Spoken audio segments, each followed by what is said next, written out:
Contohnya bila satu orang itu amati sangat dalam ilmu tajwid misalnya, jadi maksud Quran itu pakai hilang. Begitulah juga kalau kita baca Quran, temu cerita, dia kutip, dirujuk cari cerita. Maka tujuan asal Quran pun dia akan hilang lah.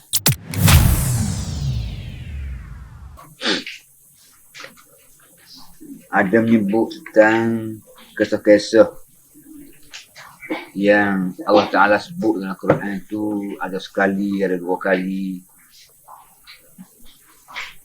Jadi hak berulang-ulang berapa kali pun ada.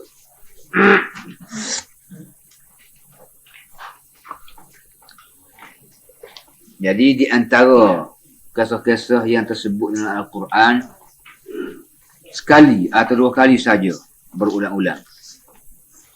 Artinya kisah ni tidak acak lah, antara sekali dengan dua kali begitu dia telah sebut dalam Quran, iaitulah kisah Allah Subhanahu Wa Taala mengangkat darjah Sayyidina Idris alaihi salam. Misalnya warafa'nahu makanan 'aliyya. Jadi telah sebut dalam Quran itu tidak acak. Tidak seperti kisah Adam, kisah Musa, dan juga kisah perdebatan Sayyidina Ibrahim AS dengan Raja Namrud. Tidak acak juga. Dan kisah beliau diperlihatkan oleh Allah cara-cara menghidupkan burung. Dan kisah menyembelih akan puteranya Sayyidina Ismail AS. Dan kisah Sayyidina Yusuf AS. Kisah kelahiran Nabi Musa AS.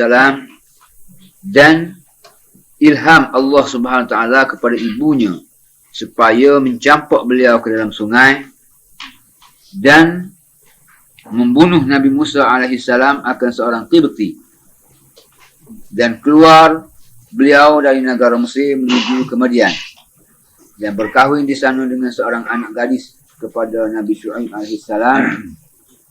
Dan juga kisah Nabi Musa alaihissalam melihat api sedang menyala di atas batang pokok dan mendengarkan perkataan-perkataan dalamnya, dan kisah sembelih lembu, dan kisah pertemuan Nabi Musa dengan Khidir alaihissalam, dan kisah Talut dan Jalut, kisah Bulqis, dan kisah Zulqarnain, kisah Ashabul Kahfi, dan kisah dua orang lelaki, dan kisah tuan-tuan kebun yang ditimpa balasan Allah kerana bakhil mereka kepada orang miskin.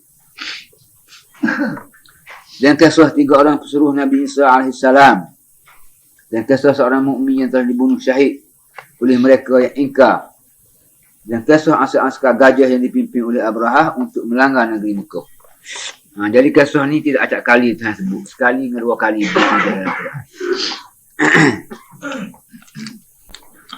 Jadi bila kita dapati dalam Al-Quran tu semua kisah-kisah, sama ada kisah sebut acak kali ataupun kisah sebut hanya sekali ataupun dua kali je.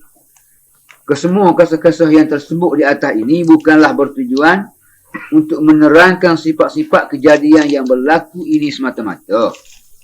Artinya bukanlah matlamat yang bawa cerita dan kisah tu supaya nak dengar, nak suruh orang dengar cerita. Bukan. Tetapi tujuannya yang paling utama ialah untuk menggambarkan kepada para pendengar sekalian bagaimana mudarat dan celakanya kaum-kaum yang syirik dengan sebab syiriknya kepada Allah. Hak tu hak matlamat asalnya.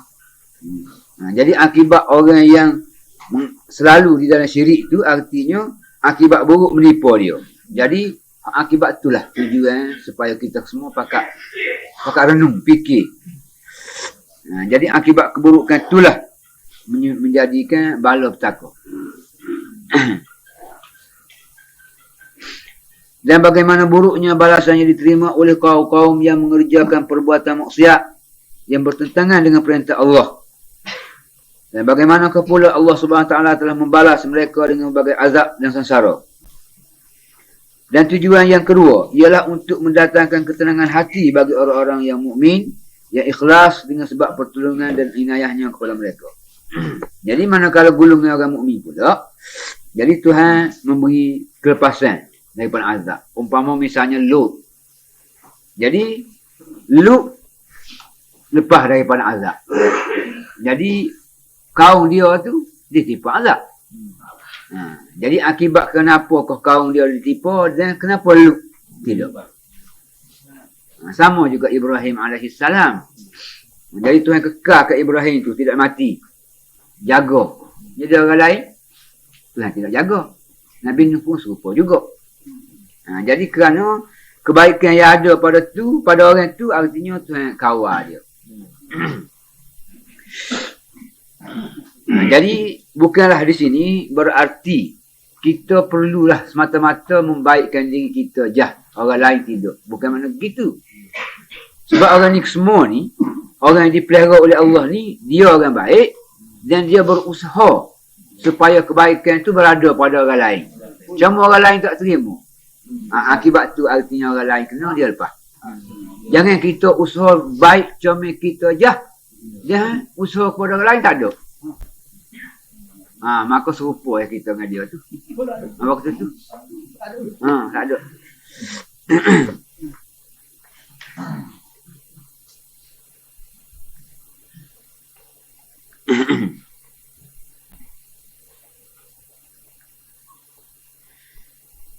Selain daripada itu pula, Allah Subhanahu Wa Taala telah mengingat juga tentang mati dan bagaimana kelemahan manusia apabila tiba kepada saat yang tersebut.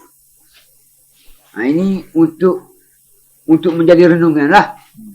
Jadi mati ni semua orang tahu. Tapi gambaran mati itu artinya macam-macam lah. Tinggal lagi walau macam mana pun Allah Ta'ala sebut berhubung dengan masalah gambaran mati itu.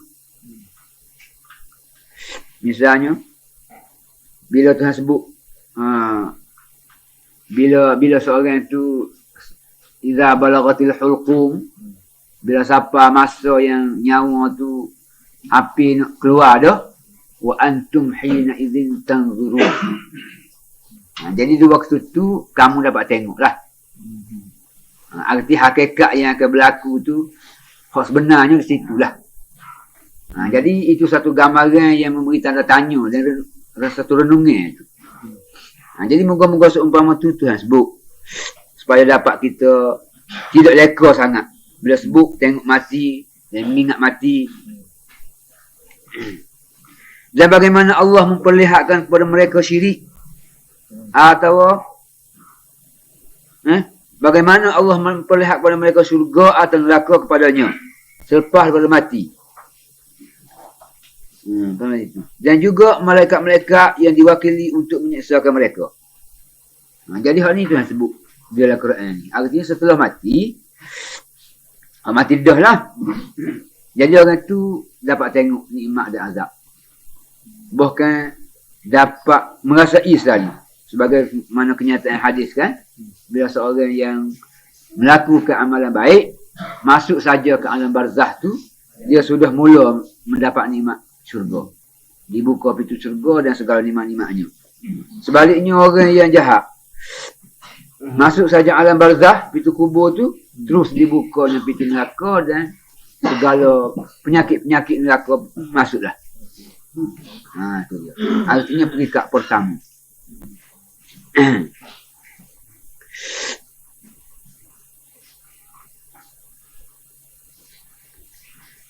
Allah Subhanahu Wa Taala telah mengingat juga tentang tanda-tanda kedatangan suatu perubahan di dalam aturan hidup manusia. As-sa'ah. Dia panggil kiamat.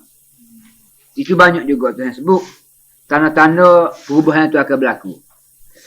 As-sa'ah, kiamat lah dia panggil. Jadi kiamat ni dia ada dua peringkat. Pertama dia panggil kiamat sughra. Yang kedua kiamat kubra. Jadi kiamat kubra ni, hak ni tidak ada siapa pun yang dapat pasti tarikhnya.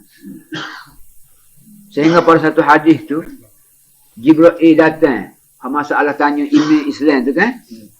Jadi tanya berhubung dengan sa'ah. Jadi Nabi jawab, takkanlah orang yang kena tanya tu lebih tahu daripada orang menanya. Jadi berartinya kalau orang menanya tu tak tahu kita. Jadi orang kena tanya pun tak tahu juga. Tu dia duduk ni. Tinggal lagi as-sa'ah, hak peringkat Yang pertama tu. Dia panggil sa'ah sughra tu. Kiamat kecil ni. Kiamat kecil ni dia banyak peringkat pula. Bukan kata satu peringkat. Misalnya mati. Bila mati satu orang, satu kiamat. Terdapat juga pada hadis. Bila satu orang mati, qamat sa'atuhu. Berlakulah kiamatnya. Dan juga berlaku sesuatu perubahan di dalam masyarakat. Satu kiamat. Turun naiknya satu pemerintahan pun dikira satu kiamat juga. Perubahan alam secara besar, yang menyeluruh. Itu kiamat. Dia tidak kiamat kubra juga, tapi banding orang ramai-ramai kubra lah juga dah tu. Jadi hak ni banyak tanda-tanda kedatangan ni. Seperti kedatangan Nabi Allah Isa alaihissalam. Dululah. Bukan hak nak mari akan datang. Kita hak dulu tu. Nabi Musa, Nabi Isa mari dulu tu, tanda kiamat nak akan berlaku. Artinya perubahan alam secara besar dan menyeluruh akan berlaku. Setelah lahir Nabi SAW, maka alam pun berubahlah. Dengan sistem hidupnya, dengan cara hidupnya, semua berubah berlaku. Itu satu kiamat. Dan kelahiran binatang yang merayak di bumi. Dia panggil dabbatul ardi. Itu pun tanda kiamat juga. Jadi dabbatul ardi inilah. Ulama tafsir itu macam-macam. Macam-macam lah. Di dalam menggambarkan dabbatul ardi. Kelahiran Ya'juj wa Ma'juj. Dia berlaku tu. Tiup sangkakala yang pertama dan yang kedua.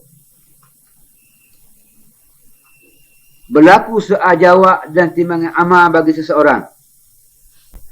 Menerima suratan amal dari sebelah kanan atau kiri. Kemasukan seorang mukmin ke dalam syurga dan orang kafir ke dalam neraka.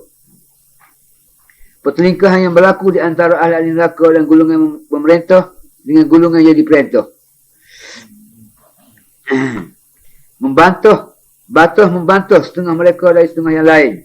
Melaknat setengah mereka kepada setengah lagi. Keistimewaan bagi orang-orang yang beriman dengan melihat Allah Azza wa Jalla dan kelahiran berbagai jenis azab bagi mereka yang kufur dan jenis nikmat bagi mereka yang beriman. Ini hak di alam selepas mati. Berarti ni. Jadi semua ni Tuhan sebut dalam Quran belakang ni.